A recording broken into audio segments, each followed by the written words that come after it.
అందరికీ నమస్కారం. కున్సెట్ శ్రీనివాస్ ఛానల్ స్వాగతం. ఫస్ట్ టైం చూసినప్పుడు సబ్స్క్రైబ్ చేసుకొని బెల్ సింబల్ ప్రెస్ చేయండి. నేను చెప్పేవన్నీ కూడా ఈ వీడియోలు ఇవన్నీ కూడా మీ నాలెడ్జ్ కోసమే.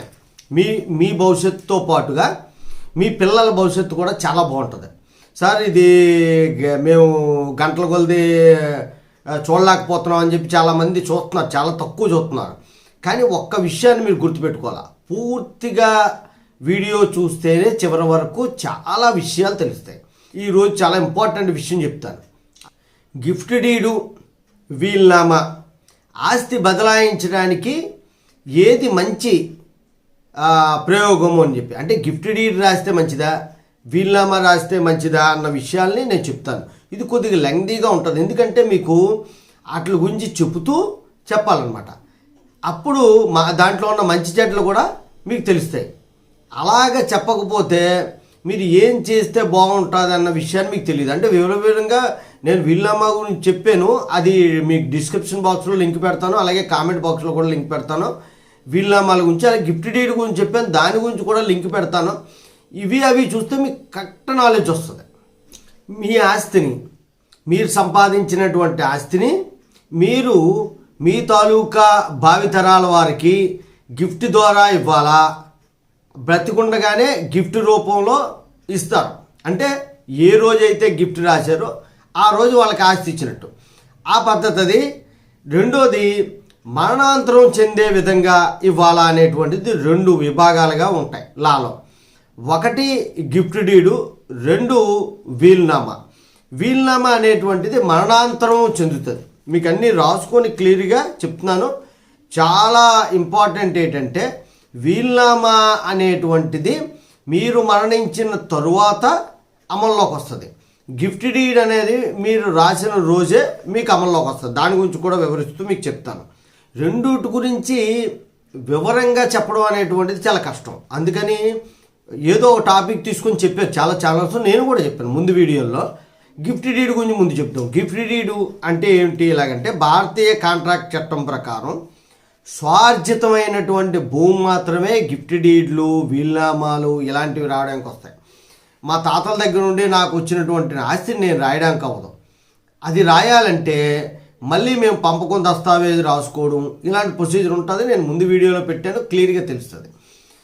అలాగా స్వార్జితంగా మారినటువంటి ఆస్తులు మాత్రమే నేను గిఫ్ట్ డీడ్గా రాయడానికి వస్తుంది. గిఫ్ట్ రాయాలి అంటే అవతల వ్యక్తి అంగీకరించాలి. నేను గిఫ్ట్ డీడ్ రాసినప్పుడు దానిలో సెటిల్మెంట్ డీడ్ అని రకరకాల పేర్లు ఉంటున్నాయి, ఒక్కొక్క దగ్గర ఒక్కొక్క పేరుతో ఉంటుంది, పెద్ద భయపడవసరం లేదు. దానికి తక్కువ రిజిస్ట్రేషన్ ఫీజు కట్టాలి. సబ్ రిజిస్టర్ ఆఫీసులో ఖచ్చితంగా రిజిస్ట్రేషన్ చేసుకోవాలి. గిఫ్ట్ ఇచ్చే వ్యక్తి, గిఫ్ట్ తీసుకునే వ్యక్తి ఇద్దరు ఉండాలి. గిఫ్ట్ ఇచ్చేయడం, మా నాన్నగారు నాకు గిఫ్ట్ ఇస్తున్నాడు, నేను కూడా సబ్ రిజిస్టర్ ఆఫీస్కి వెళ్తాను, నేను అంగీకరిస్తేనే గిఫ్ట్ నాకు చెందుతుంది. అంగీకరించకపోతే గిఫ్ట్ ఇచ్చినా చెల్లదు. ఇది గుర్తుపెట్టుకోండి జాగ్రత్తగా. ఇది గ్రహీత అంటారు తెలుగులో, ఆ వాడు కూడా అక్కడ ఉండాలి. గిఫ్ట్ డీడ్ రాసే ముందు కొన్ని నిబంధనలు అనేవి ఉన్నాయి. మైనర్లకు కానీ దివాలా తీసినటువంటి వ్యక్తులకు కానీ గిఫ్ట్ డీడు రాయడానికి అవ్వదు. మైనర్ల పేరును రాస్తే కొన్ని సందర్భాల్లో చెల్లదు. అలాగే కొన్ని దివాలా తీసిన వాళ్ళు, ఐపీ పెట్టిన వాళ్ళు అంటారు కదా, వాళ్ళకు కూడా గిఫ్ట్ డీడ్ రాస్తే చెల్లదు అని చెప్పేసి చట్టంలో ఉంది. ఖచ్చితంగా రిజిస్టర్ ఆఫీస్లో రిజిస్ట్రేషన్ చేసుకొని తీరాలి. ఎవరైతే గిఫ్ట్ డీడ్ రాయించుకున్నారో ఆ రోజు నుండే అమలు జరుగుతుంది. అంటే ఈరోజు గిఫ్ట్ ఇచ్చారు మా నాన్నగారు నాకు, ఆ రోజే నేను పంట వేసుకొని పండించుకొని ఆ రోజు నుండే నేను ఆ భూమిని లేకపోతే ఇంటిని అనుభవించేటువంటి హక్కు ఉంది. సెక్షన్ 52 క్లాస్ 2 నిబంధనల ప్రకారం కొన్ని ఉన్నాయి, అవి కూడా అమల్లోకి వస్తాయి. అయితే వీల్నామా అంటే ఏంటి? ఇది గిఫ్ట్ డీడ్ గురించి పూర్తి వివరాలు మళ్ళీ మన ఛానల్లో పెట్టే మీకు లింక్ పెడతాను. వీల్నామా అంటే ఏంటంటే, మీ మరణాంతరము మీ తాలూకా స్వార్జితంగా వచ్చే ఆస్తులు ఎవరికి చెందాలి అనేటువంటిది మీరు రాస్తారు. అది ఎవరికి చెప్పవసరం లేదు. దాని గురించి నేను చాలా పెద్ద వీడియో పెట్టాను, 2-3 వీడియోలు ఉంటాయి మన ఛానల్లో, చాలా పాపులర్ అయ్యాయి. మీ మరణాంతరం మాత్రమే అమల్లోకి వస్తాయి. మీరు ఈరోజు వీల్నామా రాసిన తర్వాత 10 సంవత్సరాల తర్వాత మరణిస్తే, 20 సంవత్సరాల తర్వాత మరణిస్తే అప్పటి నుండి మాత్రమే మీ తాలూకా వారసులు ఎవరికైతే రాశారో వాళ్ళకి మీరు అప్పటి నుండి అమల్లోకి వస్తాయి. వాళ్ళు ఆ రోజు నుండి అనుభవించుకుంటారు, ఆ రోజు నుండే వాళ్ళు అమ్ముకోవడం కొనుక్కోవడం అనేటువంటిది జరుగుతుంది. వీలునామాకు స్టాంపు డ్యూటీ అనేటువంటిది ఏమీ ఉండదు. ఇంత స్టాంపు డ్యూటీ 3% కట్టాలి, 5% కట్టాలి, 1% కట్టాలని లేదు. మినిమంగా ఒక్కొక్కసారి 200 ఉండేది వీలునామాకి, అది ఇప్పుడు 2000 ఎంతో చేశారు. మిగతా ఖర్చులతో కలిపి 4-5 వేలు ఉంటాయి, అంత మించి. ప్రాపర్టీ వాల్యూ బట్టి వీలునామా ఉండదు. నేను వీలునామా గురించి చెప్పినప్పుడు మీకు చెప్పాను. ప్రాపర్టీ మా నాన్నగారు రాసింది 25 లక్షలే, అలాగే మా పెదనాన్నగారు వాళ్ళ పిల్లలకి రాసింది 25 కోట్లు. కాబట్టి మాది తక్కువ స్టాంప్ డ్యూటీ, వాళ్ళు ఎక్కువ స్టాంప్ ఉండదు, అందరికీ ఒకటే ఉంటుంది వీలునామాలో. వీలునామా అవసరం అనేది ఈ రోజుల్లో చాలా ఎక్కువ ఉంది. వీలునామా ఎందుకు అవసరం అంటే మీ తదనంతరము మీ తాలూకా పిల్లలు భేదాభిప్రాయాలు పొందకుండా వాళ్ళిద్దరూ కొట్టుకుంటారు. ఎందుకంటే కూతురికి 10 లక్షలు ఇచ్చి కట్నం ఇచ్చి పెళ్లి చేశారు, ఇంకొక 5-6 లక్షలు కలిగి 30-35 లక్షలు ఖర్చు అయిపోయింది. పిల్లోడికి ఇల్లు ఒకటే ఉంటుంది. మీరు సన్నగా చచ్చిపోతే కూతురు వచ్చి నాకు వాటా కావాలంటుంది. మేము కట్నం ఇచ్చాము, అవి ఇచ్చాము, ఇవి ఇచ్చామంటే అవి ఏమీ కుదరదు, వాటా ఖచ్చితంగా ఇచ్చి తీరాలి. అప్పుడు మీ పిల్లోడికి అన్యాయం జరుగుతుంది. అందుకని ఏం చేస్తారంటే బతుకుండగానే ఒక రిజిస్టర్ ఆఫీస్లో రిజిస్టర్ వీలునామా రాయండి. వీలునామా రిజిస్ట్రేషన్ కంపల్సరీ కాదు, చిత్తు కాగితం మీద రాసినా చెల్లుతుంది. కానీ దాన్ని మళ్ళీ అనేక గొడవలు వస్తే అనేకమైనటువంటి ఇబ్బందులు ఉంటాయి. కాబట్టి వీలునామాలు అనేవి రిజిస్ట్రేషన్ చేసుకుంటే చాలా మంచిది. ఈ విషయం అనేటువంటిది మీకు తెలియజేయడం కోసం మళ్ళీ చెప్పడం జరిగింది. మరణించిన తర్వాత వీలునామా అనేటువంటిది అమల్లోకి వస్తుంది. ఇది బాగా గుర్తుపెట్టుకోవాలి. మీరు వీలునామా రాయలేదు, గిఫ్ట్ డీడు రాయలేదు, మరణించారు, అప్పుడు మీ తాలూకా వారసులందరూ వస్తారు. అంటే మీరు మీరు మరణించిన తర్వాత మీ భార్య, మీకు ఒక 2 పిల్లలు, 3. ఒకవేళ మీకు 2 వివాహాలు జరిగాయి, లేదా మొదటి భార్య చనిపోతే రెండో భార్యను చేసుకున్నారు, ఆమెకి ముందు భార్యకు ఒక 2 పిల్లలు, రెండో భార్యకి 2 పిల్లలు, రెండో భార్య, వీళ్ళు 4 భార్య 5. కానీ మీకు మొదటి భార్య వాళ్ళు ఎప్పుడో సపరేట్ అయిపోయి వెళ్ళిపోయారు, కానీ మీ ఆస్తిలో వాటా కావాలని వస్తారు. ఇలాంటి ఇబ్బందులు లేకుండా మిమ్మల్ని ఎవరైతే బాగా చూసుకున్నారో వాళ్ళకి చెందేటట్టుగా మీరు వీలునామా రాస్తే వాళ్ళకి ఆస్తి చెందుతుంది మీ మరణాంతరం. మీ భార్యకి వీలునామా రాశారు, నా తదనంతరం నా తాలూకా భార్యకి నా యావదాస్తి చెందాలి అని చెప్పి రాశారు. మీ స్వార్జితం రాస్తే మీ భార్య అనుభవిస్తుంది, ఆమె స్వార్జితం కాబట్టి అమ్ముకుంటుంది, లేకపోతే ఆమె కొడుకో కూతురుకో ఇచ్చుకుంటుంది, లేకపోతే ఆమె బతకడానికి సోర్స్గా ఉంటుంది. ఇది గుర్తుపెట్టుకోవాలి.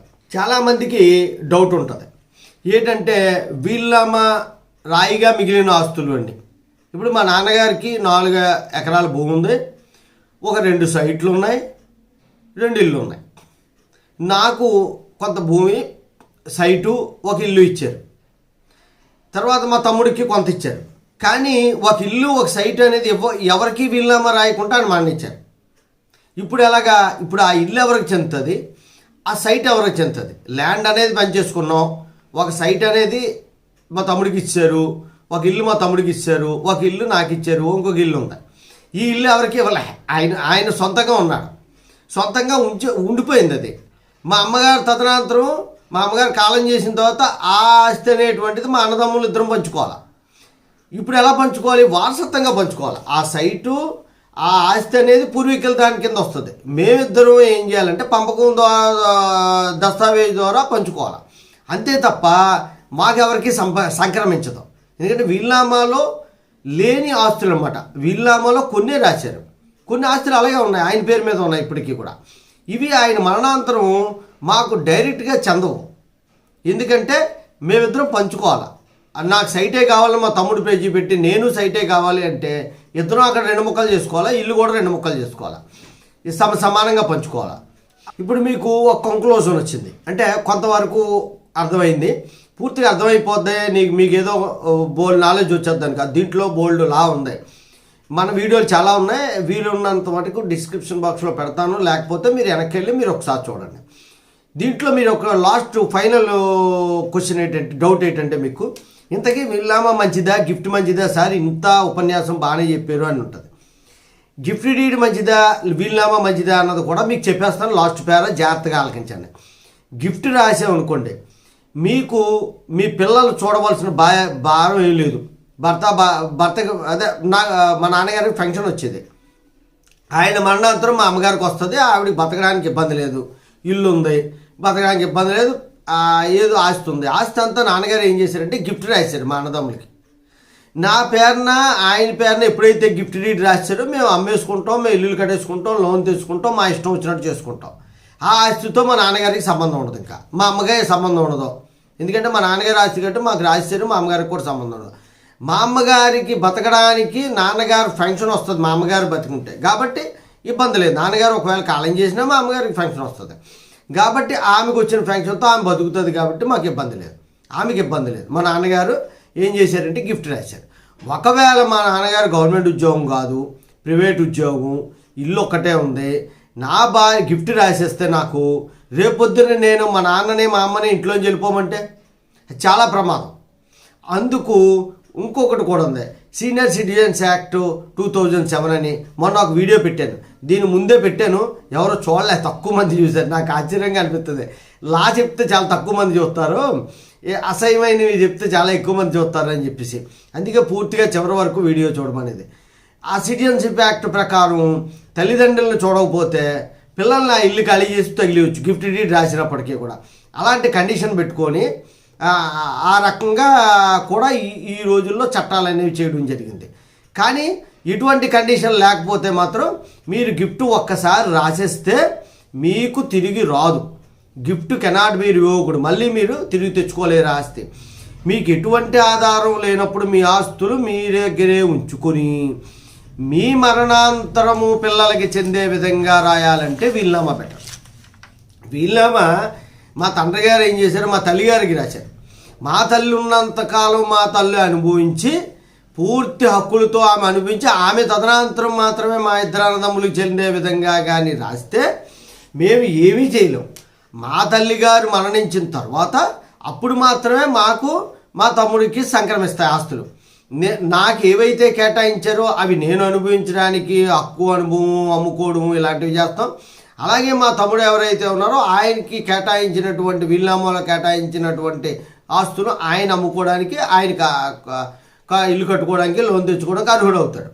ఇప్పటికి వరకు ఏంటి, అప్పటి వరకు మా తల్లిగారి మరణాంతరం వరకు కూడా ఆమె పేరు మీద ఉన్నట్టు. ఎందుకంటే మా నాన్నగారు ఏం చేశారంటే మా అమ్మగారు తదనంతరం అని మాకు రాశాడు వీలునామా. కాబట్టి ఎవరమే ఏం చేయలేం. ఆమెను జాగ్రత్తగా చూసుకుని ఆమె అనుభవించి అందు మీద వచ్చిన ఫలసాయం తినేటట్టుగా. లేదు, మా అమ్మగారికే పూర్తిగా వీలునామా రాశారు. మా అమ్మగారికి పూర్తిగా మొత్తం యావదాస్తి రాశారు. 4 ఎకరాలు, 2-3 సైట్లు, 2 ఇల్లులు, మేము ఉంటున్న ఇల్లు అన్నీని రాసేస్తే మా అమ్మ ఏం చేసింది, నాకేమో కొంత ఆస్తి ఇచ్చింది, మా తమ్ముడేమో ఉద్యోగం చేసుకుంటున్నాడు కదా అని ఆడికి తక్కువ ఇచ్చింది. మళ్ళీ ఆవిడ వీలునామా రాసివచ్చు, ఎందుకంటే లేదా గిఫ్ట్ డీడ్ రాసివచ్చు. ఎందుకంటే పూర్తిగా ఆమెకి స్వార్జితం అయిపోయింది. మా నాన్నగారి దగ్గర మా అమ్మగారికి వచ్చేసింది ఆ తర్వాత. మా అమ్మగారు ఏం చేస్తారంటే నాకు ఎక్కువ ఇచ్చారు, మా తమ్ముడికి తక్కువ ఇచ్చారు. వాడు గొడవ పెట్టడానికి లేదు, నాకు సమాన హక్కులు కావాలనడానికి లేదు, ఎందుకంటే ఈమెకు స్వార్జితం అయింది కాబట్టి. ఇలాగా పూర్తిగా మీ తాలూకా ఆస్తులు మీ మరణించే వరకు కూడా మీ స్వాధీనంలో ఉంటాయి. అది వీలునామాలో ఉన్నటువంటి బెనిఫిట్. అయితే గిఫ్ట్ డీడ్లో కొన్ని రకాల బెనిఫిట్స్ ఉంటాయి, వీలునామాలో కొన్ని ఉంటాయి. వీలునామా రాసినప్పుడు కూడా ఎలా రాసుకోవాలి, ఎలాంటి జాగ్రత్తలు తీసుకుంటే ఫ్యూచర్లో మీ పిల్లలు ఇబ్బందులు పడరు.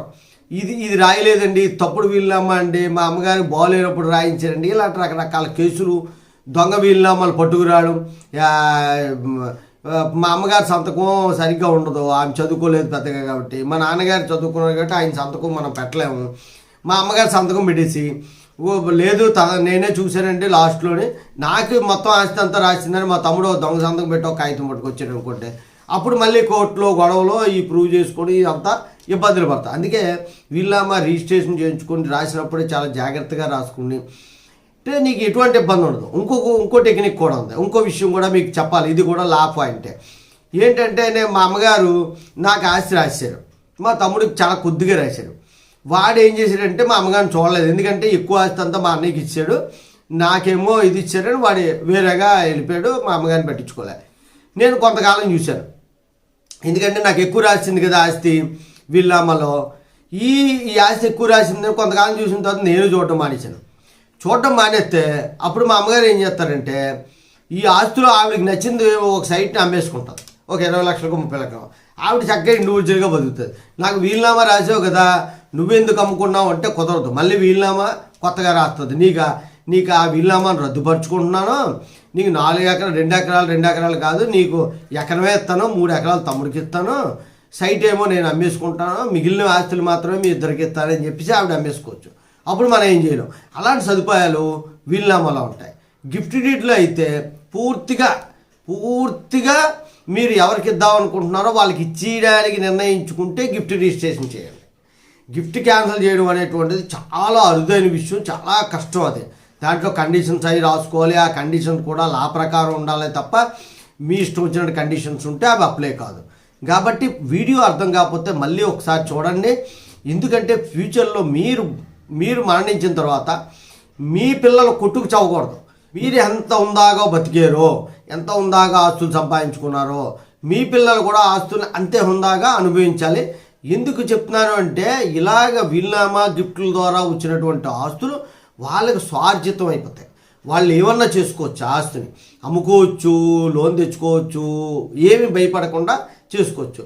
అదే ఏమీ రాయకుండా చనిపోతే కోర్టుల చుట్టూ తిరిగి పోరాజితం ఆస్తి అని లోన్ రాదు, ఎక్కడికన్నా ఇల్లు కట్టుకోవడానికి వెళ్తే అబ్జెక్షన్, ఇవన్నీ వస్తాయి. అందుకని మీరు బతికుండగానే ఒక నిర్ణయం తీసుకోవాల్సినటువంటి బాధ్యత మీ అందరి మీద ఉంది. అందుకే చివరి వరకు వీడియో చూడమని చెప్పి నేను రిక్వెస్ట్ చేసేది. నాకు ఒరిగేది ఏం లేదు దీనివల్ల, కానీ ఎందుకంటే నా తాపత్రయం ఎవ్వరూ దెబ్బలాడుకోకూడదు. కొన్నాళ్ళకి కోర్టులు ఖాళీ అయిపోవాలి, మేము కూడా వేరే లాయర్లలో సగం మంది వేరే ఉద్యోగంకి వెళ్ళిపోవాలి. అలా ఉండాలి భారతదేశంలో. జై హింద్, భారత మాతాకి జై.